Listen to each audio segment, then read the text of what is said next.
Let's talk politics a bit more. Okay. Your take on how the race for mayor, let's start there, has unfolded. I have the feeling, and maybe I'm just too wedded to media coverage of the campaign, although I do talk with as many people Right. as I can every day, as I know you do too.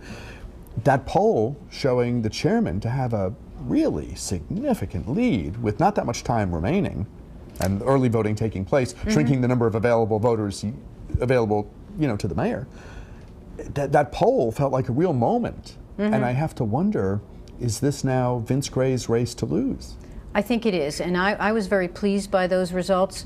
I haven't taken a formal position on the mayor's race, but I've been asked by many, many people how I'm going to vote, and I can tell you I did vote yesterday. I voted for myself, but I voted for Vince Gray.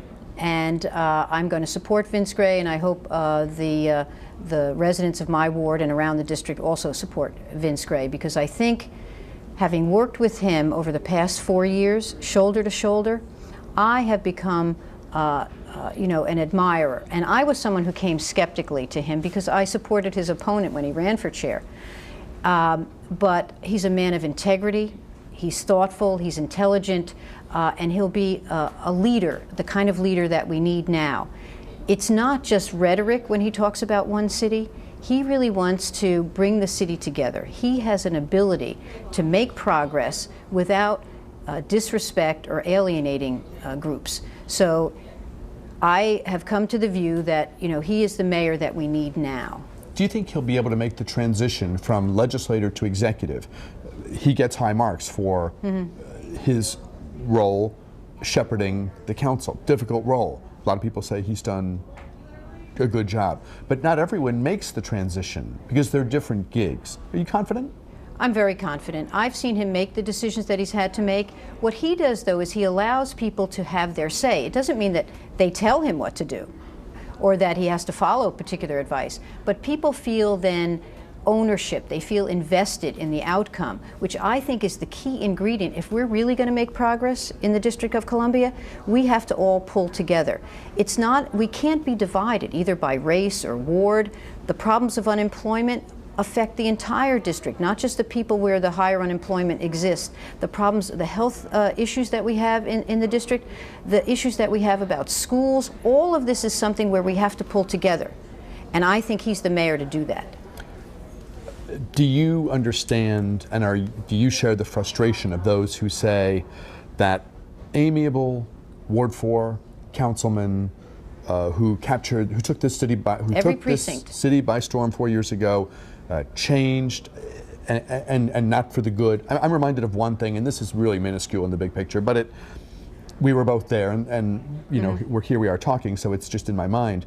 When there was that large fire at Peggy Cooper Kafritz's house, and there were for the family, a major tragedy, obviously, but there were policy issues too in terms of water pressure to a certain neighborhood and a fix that might be needed, or to what extent is this the case in other parts of the city, so we need to really focus.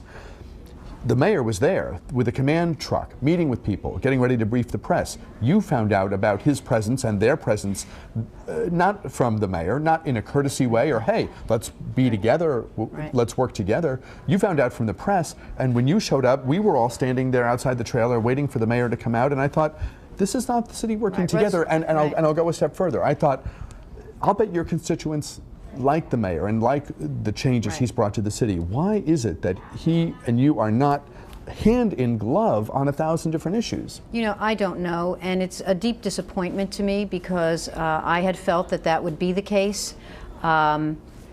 Again, I don't know, and I find it inexplicable. I don't want to make it about me. I don't get invited to things. Witnesses are not, allowed to testify about matters. It's a form of behavior that I frankly don't understand, and I regret deeply because, as I said, my disappointment is heightened by the fact of what might have been. We should have been natural allies on so many things. So, as I say, it's inexplicable to me. But the point about that is it's not just that, although that's an example of it. What you find is that instead of opening the door is shut. you know, we have a democracy. It's not an autocracy. We have a situation where we want transparency and openness. It's not as if everybody gets to have their way, but everybody should have their say, and then we should make decisions. We cannot have a system that we have now of secrecy, closed doors, you know, decision by one, and, you know, just pronouncements. So if we're going to, as I said, make progress going forward now, and I don't want to deny the mayor the work that he has done. He has done some good work, but it's not enough anymore the way we're going. We're way